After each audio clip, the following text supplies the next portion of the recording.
Chấm rệp giúp tụ mai bong bóng admin ngày ní miền sải đường bật được bỏ bong pro đại luôn nó khai cầm bóng thông chẳng bà sân gì admin thì dây tới kho sải đường lại na chắc mà chặt sải đường cùng song khăn tới ở phần tổ chẳng cho nó chướng rướng mình pro slap cầm bal ngay tới đằng luồn chỉ sải đường nơi không khai cầm bóng thông đại tiện to là mình pro xa mà nhé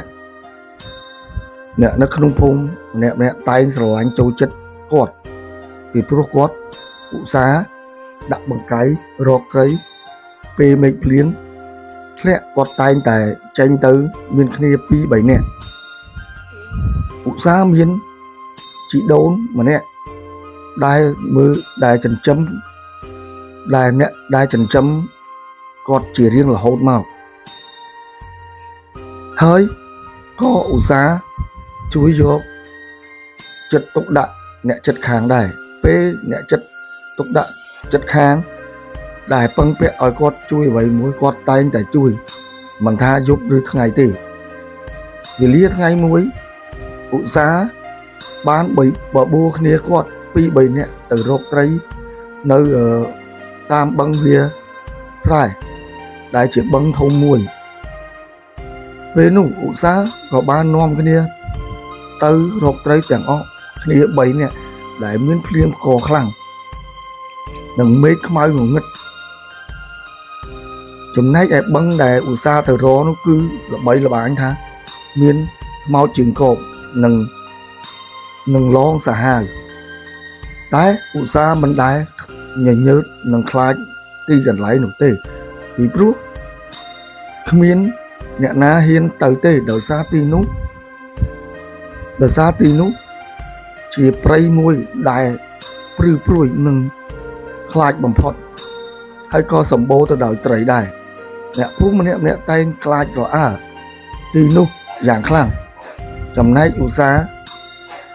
có mình đại cất tham miên không một lồng này có bỏ bua kia tới bay bốn nè vì liên nó hơi đại thưa ơi kia có pruy dạng khlang ê ủ xa hãy tới nụ tới tí nút là bay tham miên không mọi lồn nè hay từng này kia mùi con mùi tiết có bán đi dây đôi thể đây bàn tay ủ xa tha hãy tới chưa xây rương không mọi tí nút sầm bố tới cho đàn nè mau pin nhẹ phúng chưa tới ngày tê bàn chia mình hiên tới rồi hơi kia có mình đi dây ấy cho đàn này có điệp trong ấy ván đôi chia đá từ đó tây để kia tiếng ó buồn nè rối máu ủ ra tới cái lung ngày nút co từ rốt tây ban đôi chủ chảy ti nút đôi chỉ miên đàm chơ thông mùi sầm ráp ói cho nâng bằng cắt phơn xây đàm bấy chia phần lử miên cái đĩa pi vậy nè lại cho từ rốt tây chấm này mà nè nơi chăm cần lại nâng cứ cái này là bỏ con đài xua muối nông thả cái này bây nè anh từ khi nhom nơi chăm cần lại đi cho tao làm chơi phù muối thông tờ đang sợ tờ trẻ chẳng hay bây nè tiết con có tranh từ rốt tây chấm này cái này con ban nơi chăm cần lại nâng đại miếng sao bộ là vơi rồi còn lon snow sắp chơ cua ở khai đòi khai con pé khi này là bỏ cốt có bán nước đai sắm bè tha nhưng màu nước sông tại sọc đi nhưng mình nguyên là vậy đại chia đại con phong để thưa lư là tê sông chặt đấy chui thai để xa nhầm phong nói tại ban lư và phân này hơi đàm po mu nu cổ ban bạc chưa lẹ cho máu lon prao vừa oi kia là bỏ rẽ ủ xá rút pra vô ដោយមិនបានប្រាប់គ្នាគាត់អ្នកឡើយចំណែកគ្នាគាត់3នាក់ទៀតសប្បាយនឹងរកត្រីបំផុតដោយសារតែទីនោះសម្បូរត្រីណាស់ពេលដែលគាត់បានទៅរកហើយរកបានច្រើនមកហើយគាត់ក៏ត្រឡប់មកវិញចំណែកឧស្សាហ៍ថាជីអានេះឲ្យនៅចាំប៉ុន្តែបែរជាមិនចាំរត់ទៅបាត់ខ្លាចអីខ្លាចហើយគ្នាគាត់ពីរនាក់ទៀតមែនហ្នឹងឲ្យនៅចាំក៏មិនចាំក៏សោចចំអកវាចាំទៅផ្ទះវិញចែកត្រីវាទៅបើវាខ្លាចម្លឹងនោះថ្ងៃក្រោយមិនបាច់ហៅវាមកទេរួចហើយគ្នាគាត់3នាក់នឹងជាមួយឧស្សាហ៍ក៏សម្រេចចិត្តវិលត្រឡប់ទៅផ្ទះវិញហើយឧស្សាហ៍ក៏បានយកត្រីនោះទៅឲ្យជីដូនឬក៏ជីតាសល់ប៉ុន្មានក៏ចែកអ្នកភូមិដែលនៅជាប់ផ្ទះហ្នឹងឧស្សាហ៍គឺជាក្មេងប្រុសដែលមានចិត្ត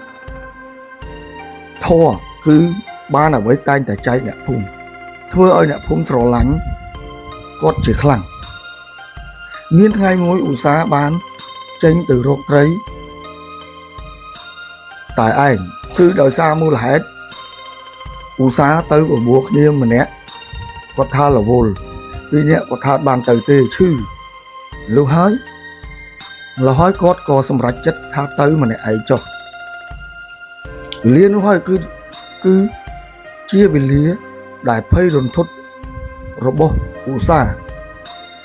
គឺគាត់បានទៅដដែលកន្លែងដែលកើតហេតុជាមិត្តភក្តិគាត់ដែលបានរត់ប្រាយោ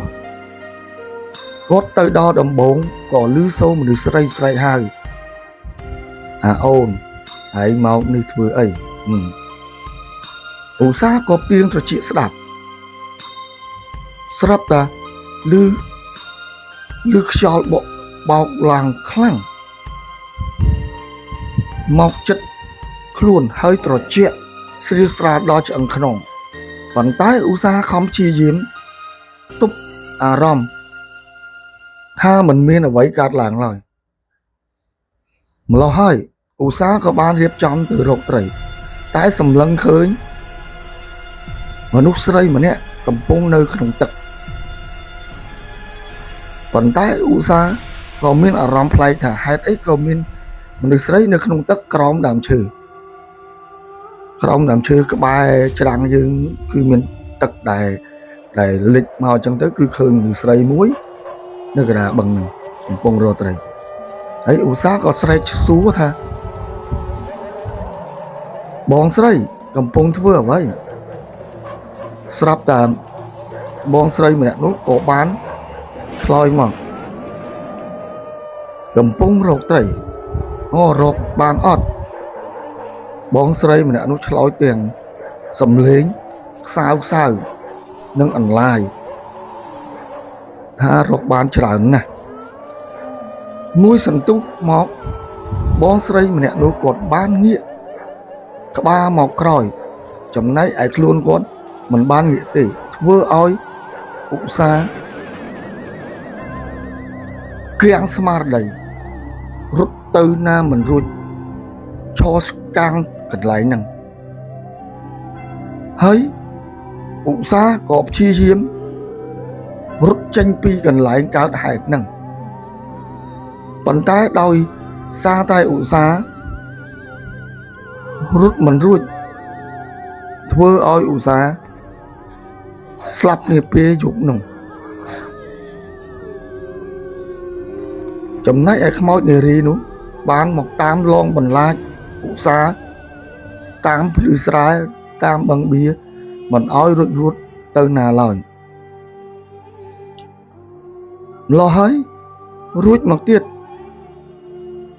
ពេលដែលលងបន្លាចឧស្សាហ៍ស្លាប់ហើយក្នុងថ្ងៃដែលឧស្សាហ៍ស្លាប់ឧស្សាហ៍ក៏មិនបានដឹងថាខ្លួនស្លាប់ដែរក៏បានទៅផ្ទះជាធម្មតាប៉ុន្តែមានអ្នកភូមិម្នាក់បានឃើញឧស្សាហ៍ត្រឡប់មកផ្ទះវិញទាំងខ្លួនគ្មានក្បាលទេ អ្នកភូមិនោះបានឃើញហើយក៏រត់ប្រាយកទៅប្រាប់អ្នកចិត្តផ្ទះខ្លួនថាឧស្សាហ៍ឃើញគ្មានក្បាលទេហើយតាមពិតនេះជាប្រលឹងរបស់ឧស្សាហ៍ទេរួចហើយឧស្សាហ៍ក៏បានទៅផ្ទះជាធម្មតាទាំងមិនដឹងខ្លួនថាស្លាប់រហូតបានមួយថ្ងៃពីរថ្ងៃទើបអ្នកភូមិរកសពឧស្សាហ៍បានឃើញនៅកន្លែងដែលរកត្រីឧស្សាហ៍ក៏នៅតែមិនដឹងថាខ្លួនស្លាប់ដែររួចហើយអ្នកភូមិក៏បានយកសាកសពឧស្សាហ៍ទៅធ្វើបុណ្យជាធម្មតាហើយបងប្អូននឹងនិយាយកើតឡើងអត់ពេលអំឡុងធ្វើបុណ្យហ្នឹងក្នុងមួយថ្ងៃពីរថ្ងៃហ្នឹងគឺឧស្សាហ៍អត់ទាន់ដឹងស្លាប់ទេខ្លួនស្លាប់ទេរួចហើយឧស្សាហ៍បានដើរហៅមិត្តភ័ក្តិដែលរកត្រីជាប្រចាំថ្ងៃជាប្រចាំខែទៅរកជាមួយគ្នាប៉ុន្តែពេលដែលគាត់ដើរទៅគោះផ្ទះគេគឺគេភ័យរអាស្រើស្រាហើយបងប្អូនរឿងអីមិនភ័យលេដើរគោះទ្វារអីតរត្រីទាំងយប់ទាំងថ្ងៃម្ល៉េះហើយអញ្ចឹងគាត់ក៏បានដើរគោះជារឿងធម្មតាគោះទ្វារគោះអីហៅទៅរកត្រីជាមួយគ្នាអីចឹងណាប៉ុន្តែអ្នកភូមិគេដឹងតែគាត់ស្លាប់ទៅហើយគាត់មិនដឹងទេរួចមកទៀតរហូតដល់ថ្ងៃទី7ទើបឧស្សាហ៍ដឹងថាខ្លួនស្លាប់បានមកអង្គុយមុខរោងយំត្រហោសំឡេងយំនេះធ្វើឲ្យអ្នកមកបន់សព